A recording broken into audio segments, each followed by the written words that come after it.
Hi, my name is Lily Marie. Welcome back to my channel. Thank you for subscribing, and we're going to pick up where we have left off in 1 Kings chapter 9. The Lord appears to Solomon, and the Bible reads, When Solomon had finished building the temple of the Lord and the royal palace, and had achieved all he had desired to do, the Lord appeared to him a second time, as he had appeared to him at Gibeon. The Lord said to him, I have heard the prayer and plea you have made before me. I have consecrated this temple which you have built, by putting my name there forever. My eyes and my heart will always be there. As for you, if you walk before me faithfully with integrity of heart and uprightness as David your father did, and do all I command and observe my decrees and laws, I will establish your royal throne over Israel forever, as I promised David your father when I said, You shall never fail to have a successor on the throne of Israel. But if you or your descendants turn away from me and do not observe the commands and decrees I have given you, and go off to serve other gods and worship them, then I will cut off Israel from the land I have given them, and will reject this temple I have consecrated for my name. Israel will then become a byword and an object of ridicule among all peoples. This temple will become a heap of rubble. All who pass by will be appalled and will scoff and say, Why has the Lord done such a thing to this land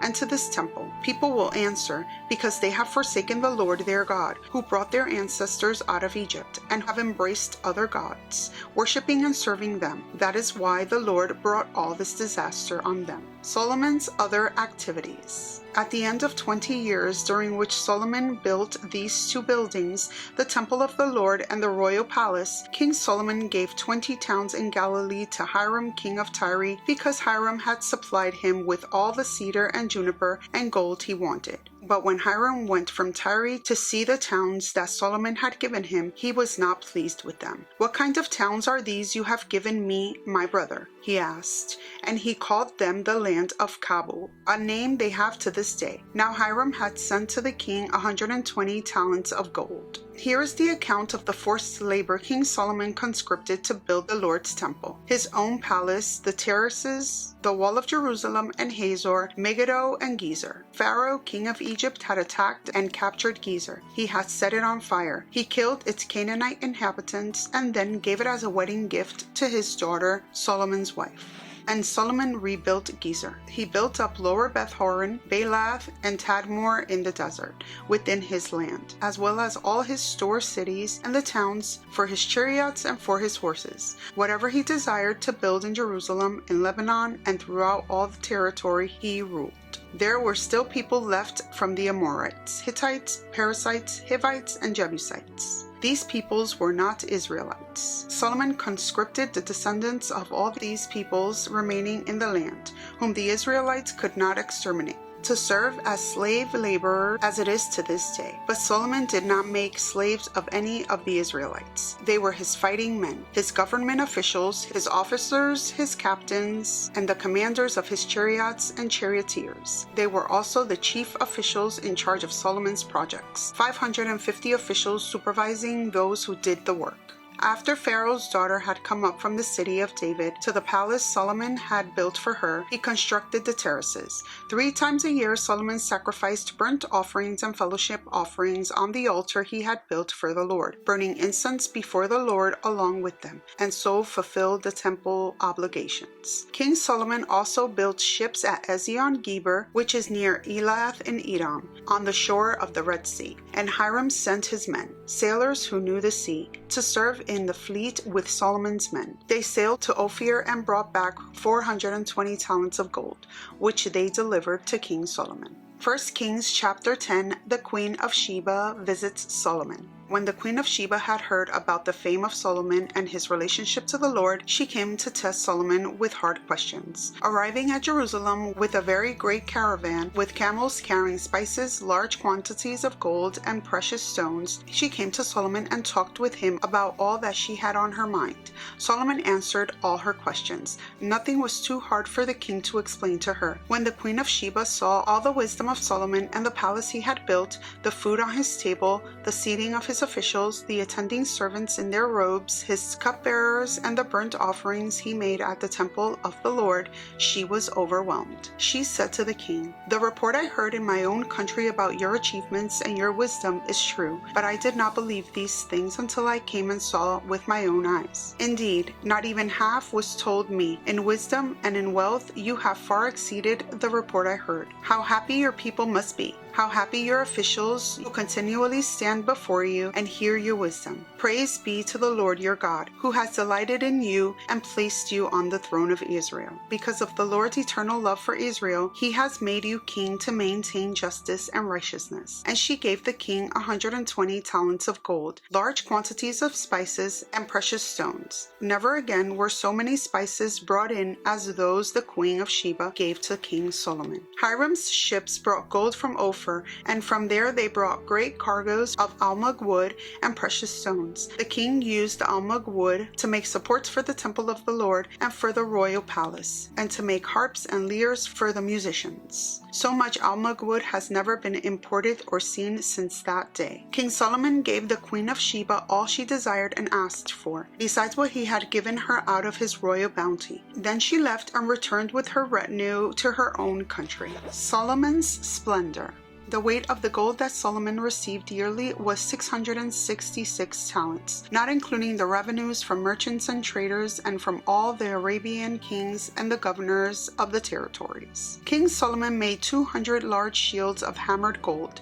600 shekels of gold went into each shield. He also made 300 small shields of hammered gold with 3 minas of gold in each shield. The king put them in the palace of the forests of Lebanon. Then the king made a great throne covered with ivory and overlaid with fine gold. The throne had 6 steps, and its back had a rounded top. On both sides of the seat were armrests, with a lion standing beside each of them. 12 lions stood on the 6 steps, one at either end of each step. Nothing like it had ever been made for any other kingdom. All King Solomon's goblets were gold, and all the household articles in the palace of the forest of Lebanon were pure gold. Nothing was made of silver, because silver was considered of little value in Solomon's days. The king had a fleet of trading ships at sea along with the ships of Hiram. Once every 3 years it returned carrying gold, silver, and ivory, and apes and baboons. King Solomon was greater in riches and wisdom than all the other kings of the earth. The whole world sought audience with Solomon to hear the wisdom God had put in his heart. Year after year, everyone who came brought a gift, articles of silver and gold, robes, weapons and spices, and horses and mules. Solomon accumulated chariots and horses. He had 1,400 chariots and 12,000 horses, which he kept in the chariot cities and also with him in Jerusalem. The king made silver as common in Jerusalem as stones, and cedar as plentiful as sycamore fig trees in the foothills. Solomon's horses were imported from Egypt and from Kue. The royal merchants purchased them from Kue at the current price. They imported a chariot from Egypt for 600 shekels of silver and a horse for 150. They also exported them to all the kings of the Hittites and of the Arameans. 1 Kings chapter 11, Solomon's wives.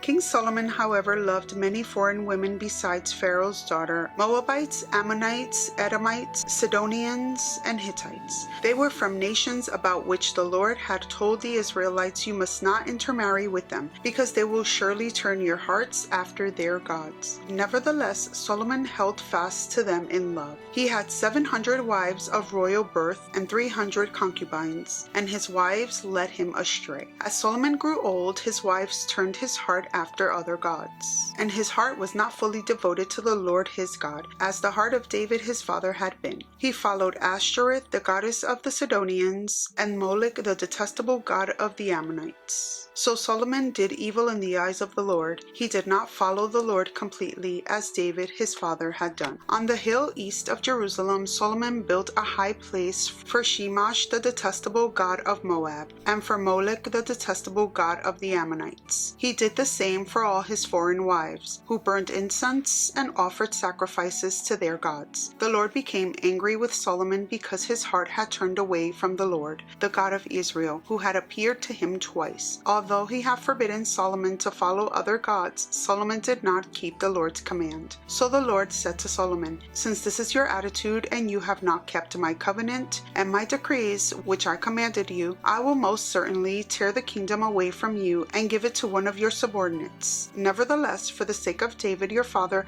I will not do it during your lifetime. I will tear it out of the hand of your son. Yet I will not tear the whole kingdom from him, but will give him one tribe for the sake of David my servant and for the sake of Jerusalem which I have chosen." Solomon's adversaries. When the Lord raised up against Solomon an adversary, Hadad the Edomite, from the royal line of Edom. Earlier when David was fighting with Edom, Joab the commander of the army, who had gone up to bury the dead, had struck down all the men in Edom. Joab and all the Israelites stayed there for 6 months, until they had destroyed all the men in Edom. But Hadad, still only a boy, fled to Egypt with some Edomite officials, who had served his father. They set out from Midian and went to Paran. Then taking people from Paran with them, they went to Egypt, to Pharaoh, king of Egypt, who gave Hadad a house and land and provided him with food. Pharaoh was so pleased with Hadad that he gave him a sister of his own wife, Queen Tahpenes, in marriage. The sister of Tahpenes bore him a son named Genubath, whom Tahpenes brought up in the royal palace. There Genubath lived with Pharaoh's own children. While he was in Egypt, Hadad heard that David rested with his ancestors and that Joab the commander of the army was also dead. Then Hadad said to Pharaoh, "Let me go, that I may return to my own country." "What have you lacked here that you want to go back to your own country?" Pharaoh asked.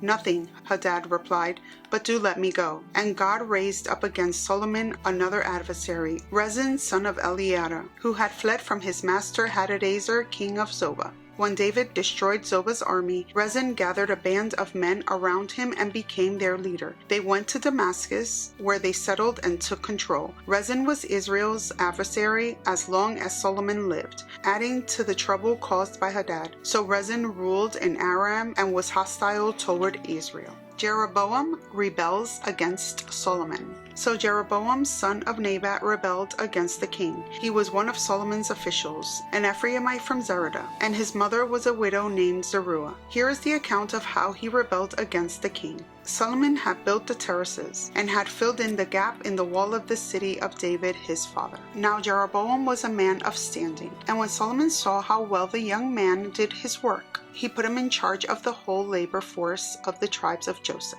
About that time Jeroboam was going out of Jerusalem, and Ahijah the prophet of Shiloh met him on the way, wearing a new cloak. The two of them were alone out in the country, and Ahijah took hold of the new cloak he was wearing and tore it into 12 pieces. Then he said to Jeroboam, "Take 10 pieces for yourself, for this is what the Lord, the God of Israel, says. See, I am going to tear the kingdom out of Solomon's hand and give you 10 tribes. But for the sake of my servant David and the city of Jerusalem, which I have chosen out of all the tribes of Israel, he will have 1 tribe. I will do this because they have forsaken me and worshipped Ashtoreth, the goddess of the Sidonians, Shemosh, the god of the Moabites, and Molech, the god of the Ammonites, and have not walked in obedience to me, nor done what is right in my eyes, nor kept my decrees and laws as David, Solomon's father, did. But I will not take the whole kingdom out of Solomon's hand. I have made him ruler all the days of his life, for the sake of David my servant, whom I chose and who obeyed my commands and decrees. I will take the kingdom from his son's hands and give you 10 tribes.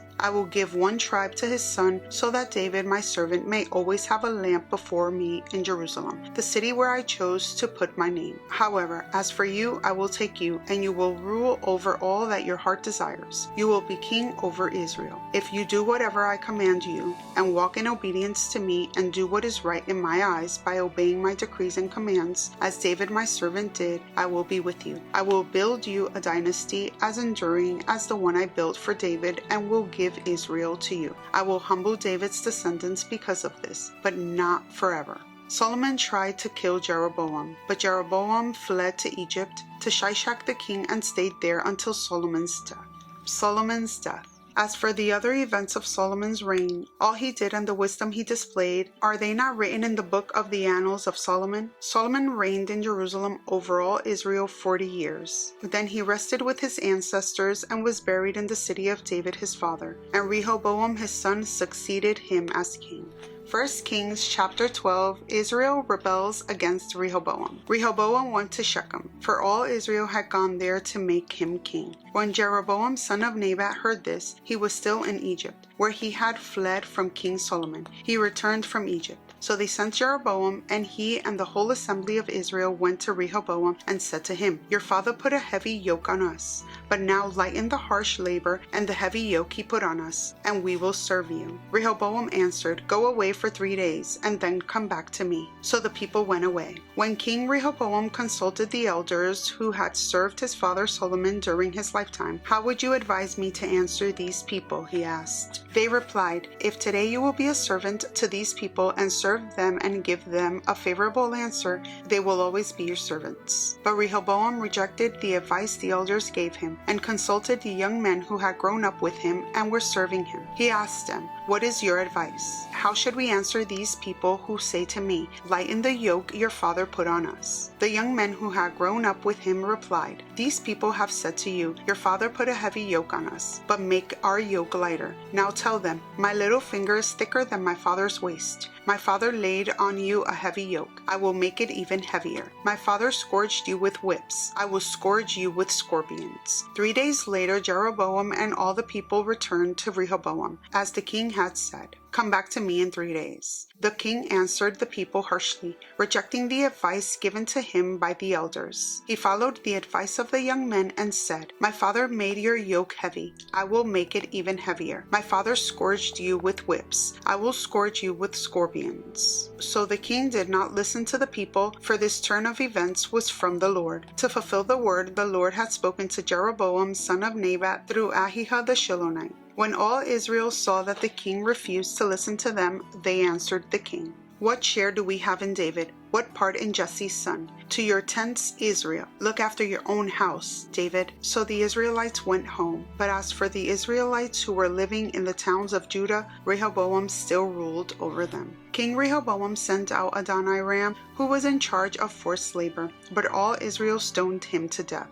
King Rehoboam, however, managed to get into his chariot and escaped to Jerusalem. So Israel has been in rebellion against the house of David to this day. When all the Israelites heard that Jeroboam had returned, they sent and called him to the assembly and made him king over all Israel. Only the tribe of Judah remained loyal to the house of David. When Rehoboam arrived in Jerusalem, he mustered all Judah and the tribe of Benjamin, 180,000 able young men, to go to war against Israel and to reign the kingdom for Rehoboam son of Solomon. But this word of God came to Shemaiah, the man of God. "Say to Rehoboam son of Solomon, king of Judah, to all Judah and Benjamin, and to the rest of the people, this is what the Lord says. Do not go up to fight against your brothers, the Israelites. Go home, every one of you, for this is my doing." So they obeyed the word of the Lord and went home again, as the Lord had ordered. Golden calves at Bethel and Dan. Then Jeroboam fortified Shechem in the hill country of Ephraim and lived there. From there he went out and built up Peniel. Jeroboam thought to himself, "The king will now likely revert to the house of David. If these people go up to offer sacrifices at the temple of the Lord in Jerusalem, they will again give their allegiance to their lord, Rehoboam, king of Judah. They will kill me and return to King Rehoboam." After seeking advice, the king made 2 golden calves. He said to the people, "It is too much for you to go up to Jerusalem. Here are your gods, Israel, who brought you up out of Egypt." One he set up in Bethel and the other in Dan, and this thing became a sin. The people came to worship the one at Bethel and went as far as Dan to worship the other. Jeroboam built shrines on high places and appointed priests from all sorts of people, even though they were not Levites. He instituted a festival on the 15th day of the 8th month, like the festival held in Judah, and offered sacrifices on the altar. This he did in Bethel, sacrificing to the calves he had made. And at Bethel he also installed priests at the high places he had made. On the 15th day of the 8th month, a month of his own choosing, he offered sacrifices on the altar he had built at Bethel. So he instituted the festival for the Israelites and went up to the altar to make offerings. We're going to pause here. Thank you so much for taking the time with me today to spend in the Word of God, and I'll see you in my next one. Many blessings to you. Bye!